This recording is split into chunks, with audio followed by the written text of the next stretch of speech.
The reckless audacity of a commander, the choices that sealed Custer's fate. The tragic tale of the Battle of the Little Bighorn, often called Custer's Last Stand, remains one of the most dramatic and poignant episodes in American history. This event, steeped in a complex interplay of heroism, arrogance, and devastating loss, has captivated historians and enthusiasts for over a century. It has been analyzed, romanticized, and fiercely debated as scholars piece together the chain of decisions that led Lieutenant Colonel George Armstrong Custer and his men to their ill-fated end. To grasp the profound depth of this tragedy, one must delve into the motivations, strategic blunders, and intense personal dynamics that shaped Custer's ill-starred campaign along the Rosebud Valley, culminating in the bloody clash at Little Bighorn. By the spring of 1876, relations between the United States government and the Native American tribes of the Northern Plains had reached a critical and volatile impasse. The discovery of gold in the Black Hills, a land sacred to the Lakota Sioux and protected by treaties, unleashed a frenzied gold rush, drawing miners and settlers to this hallowed ground. Torn between honoring its commitments and appeasing the insatiable demands of expansionists, the U.S. government chose a path of deceit and force. The lust for gold drowned out any vestiges of justice or honor. Broken promises and coercion became the tools of the state, as treaties were shredded and the Sioux were pressured to relinquish their ancestral lands. When manipulation failed, the government resorted to military aggression, launching an assault not merely on territory, but on the sovereignty and very existence of the Native American people.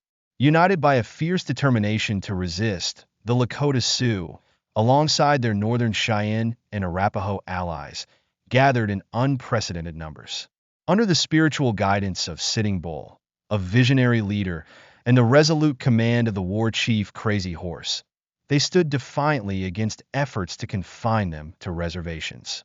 This was not mere rebellion. It was a powerful declaration of their right to live freely, in harmony with their own traditions. To the U.S. Army, however, these proud and independent peoples were labeled hostiles, a term used to justify brutal repression. The campaign against them was a calculated hammer blow, with three converging military columns under General Alfred Terry, General George Crook, and Colonel John Gibbon aiming to crush their resistance. It was an all-out assault on freedom and a way of life. Amid this volatile stage, Custer emerged not just as a soldier, but as a figure of contention and controversy. Commanding the 7th Cavalry, Custer became the spearhead of this ruthless campaign, pushing relentlessly up the Rosebud Valley in pursuit of the tribes that refused to bend. Known for his thirst for glory and infamous recklessness, Custer viewed this campaign as an opportunity to immortalize his name. His daring exploits during the Civil War had made him a household name, but his ambition now burned even brighter. Aware of his penchant for impulsive actions, his superiors issued cautious and vague orders, instructing him to scout and coordinate without engaging unless absolutely necessary. Yet, to a man like Custer, such directives were mere obstacles to overcome. He sought to transcend the bounds of military prudence, aiming to carve his legend into history with the blood of his adversaries. On the ominous night of June 24, 1876, Custer made a bold and fateful decision to lead his regiment out of Busby Bend under cover of darkness. It was not a calculated move, but a gamble of staggering proportions, a testament to his unyielding confidence in his ability to outwit the enemy. He believed that a surprise night march would allow his forces to descend upon the Sioux and Cheyenne encampments, scattering them before they could muster a defense. The scene was set for disaster. Over 600 soldiers, accompanied by 175 cumbersome pack mules laden with vital supplies, embarked on a perilous journey through the Rosebud Valley. The night sky, obscured by heavy, brooding clouds, mirrored the grim uncertainty of Custer's ambition. Darkness enveloped the valley, leaving the regiment to rely on sheer hope and audacity. From the outset, the march devolved into chaos. Custer's decision to commence the movement at 11 p.m. threw the regiment into disarray. Captain Frederick Benteen, tasked with managing the unruly pack train, expressed his frustration at the ill-timed start, fully aware of the challenges ahead. The mules, as though sensing the folly of the mission, balked at every shadow, their burdens swaying precariously as they stumbled over unseen obstacles. The column stretched thin, a disorderly mile-long procession of men and horses already fatigued from weeks of grueling marches. Lieutenant Charles Varnum, leading the scouts, later described the scene as one of utter bedlam. Soldiers stumbled over rocks and fallen branches, their curses and shouts echoing into the oppressive night as the column lost all semblance of order. This journey, driven by Custer's hubris and relentless pursuit of glory, would lead to one of the most catastrophic and infamous encounters in American military history. The march's challenges were exacerbated by the merciless terrain. The Rosebud Valley, with its steep inclines and narrow passages, became an unforgiving labyrinth under the shroud of night. The uneven, rocky inclines, interspersed with dense patches of timber and tangled underbrush, turned the journey into an unrelenting ordeal. Exhausted soldiers, already pushed to the brink of endurance, stumbled and slipped on the treacherous ground, their progress agonizingly slow. The mules, spooked by the oppressive darkness and ghostly silence, frequently balked, halting the column every few minutes. The tension among the men was palpable, simmering with frustration and barely suppressed anger, threatening to erupt at any moment. Yet Custer, driven by an unyielding determination, urged them onward. His impatience was almost tangible, his mind consumed by the vision of a swift and decisive strike that he believed would immortalize him in the annals of history.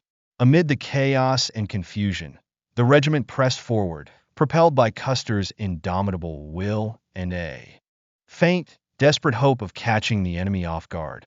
It was a hope born not of strategy, but of sheer necessity, a belief that somehow, against all odds, they could triumph. Yet the reality was starkly different. The regiment, drained by the punishing pace and harsh landscape, was nearing its breaking point. The packed train, laden with essential supplies, lumbered like a cumbersome beast through the darkness, creating bottlenecks that stretched the column to its limits. Soldiers cursed and stumbled, their bodies battered and spirits frayed under the relentless strain.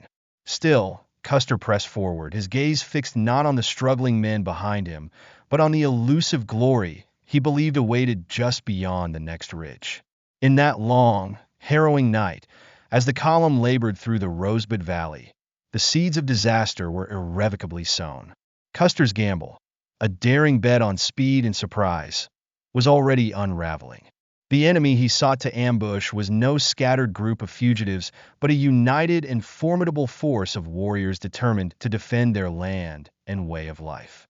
The march from Busby Bend was no prelude to triumph, but an unrelenting march toward calamity, a journey destined to end not in glory, but in blood and devastation.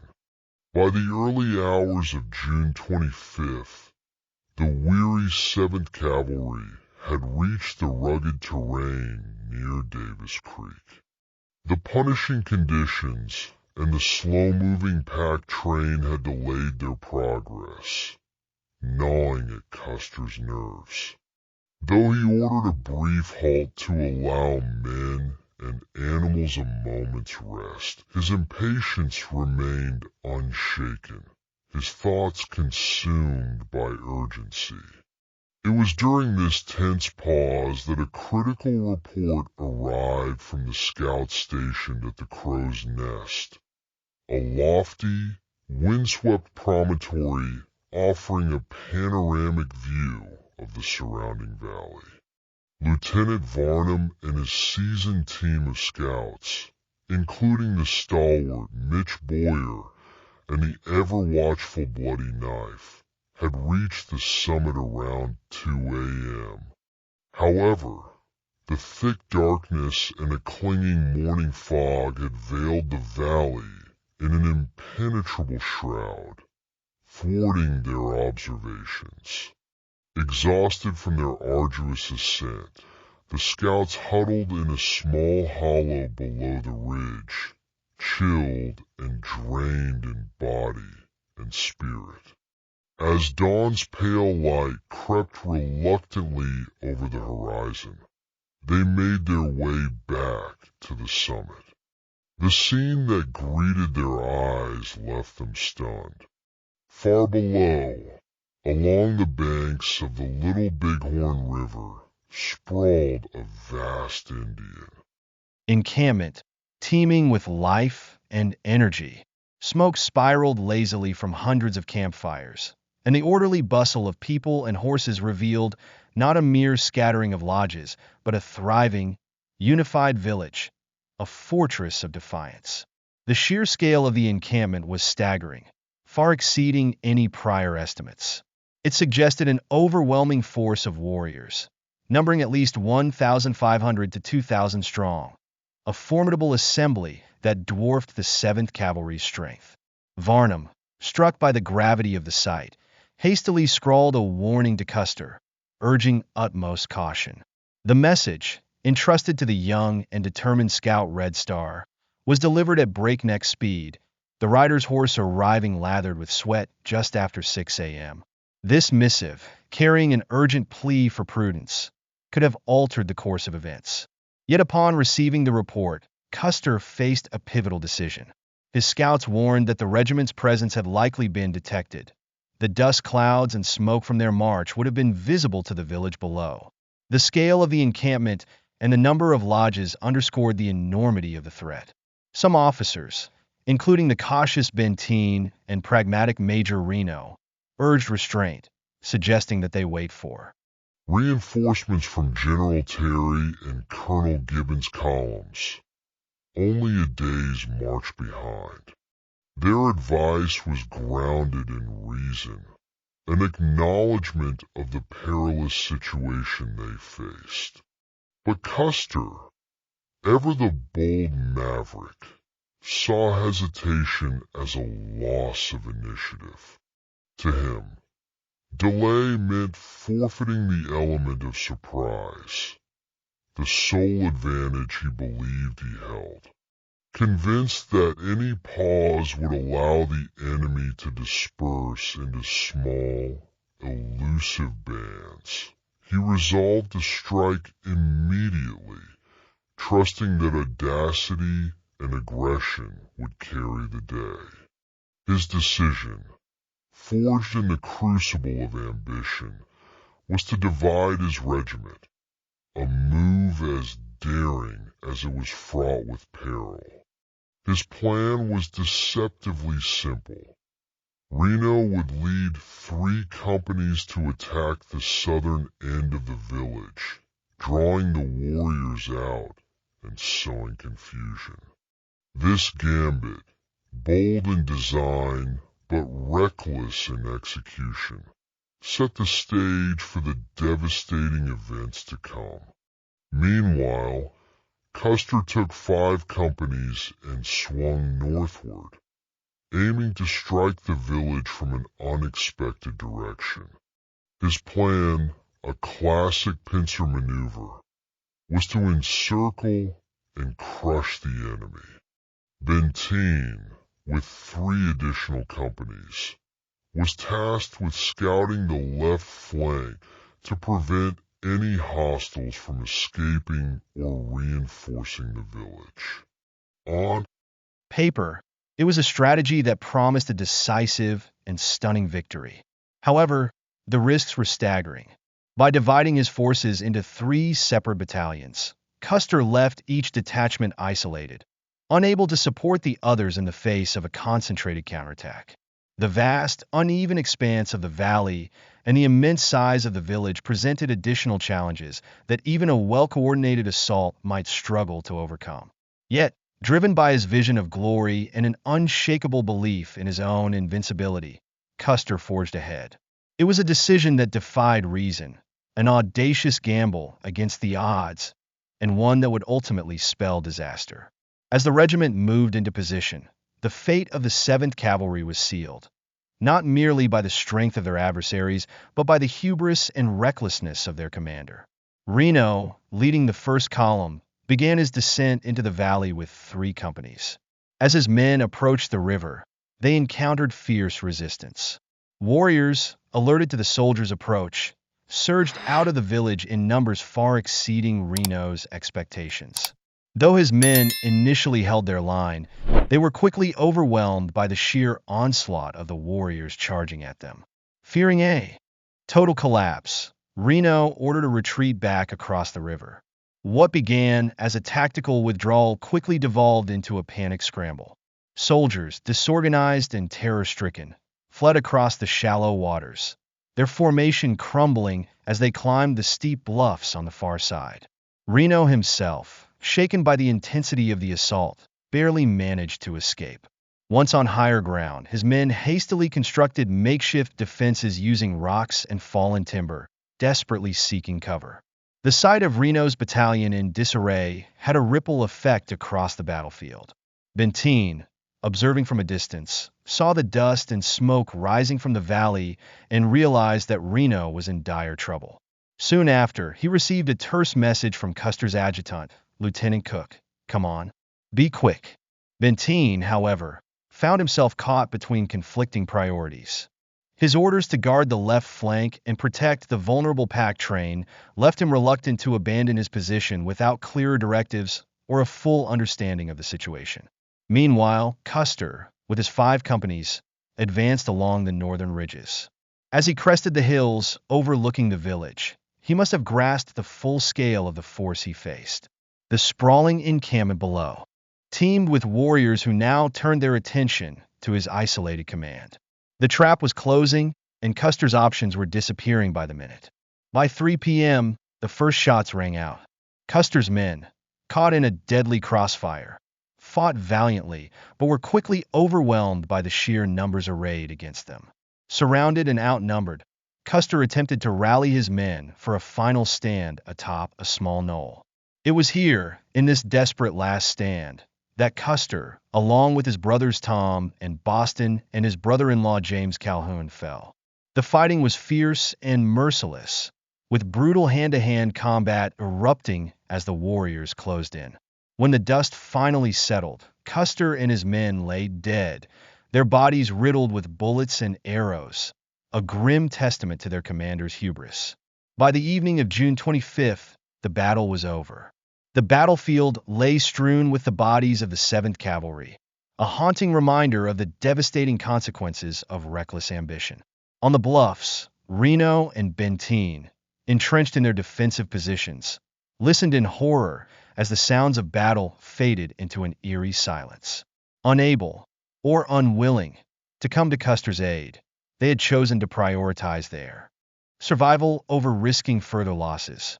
The news of Custer's catastrophic defeat shocked the nation, leaving behind a legacy of controversy and a somber lesson in the cost of hubris and miscalculation. The man once celebrated as a Civil War hero now found himself under the harsh glare of scrutiny and blame. George Armstrong Custer's decision to divide his forces, his refusal to heed the warnings of his scouts, and his insatiable quest for glory had culminated in the complete annihilation of his command. For decades to come, heated debates would swirl around his actions, his legacy forever marred by the events of that fateful day. The grim aftermath of Custer's recklessness was laid bare in the days following the battle. The battlefield was a haunting scene, strewn with the bodies of soldiers and horses, a grim testament to the carnage. Survivors from Reno and Benteen's positions, their faces etched with shock and despair, moved among the fallen. From the bluffs, they had witnessed the unfolding of the disaster, heard the relentless gunfire and the defiant war cries of the Sioux and Cheyenne, and understood with heavy hearts that Custer and his men were beyond salvation. The battle's aftermath sparked an immediate and enduring debate over responsibility and blame.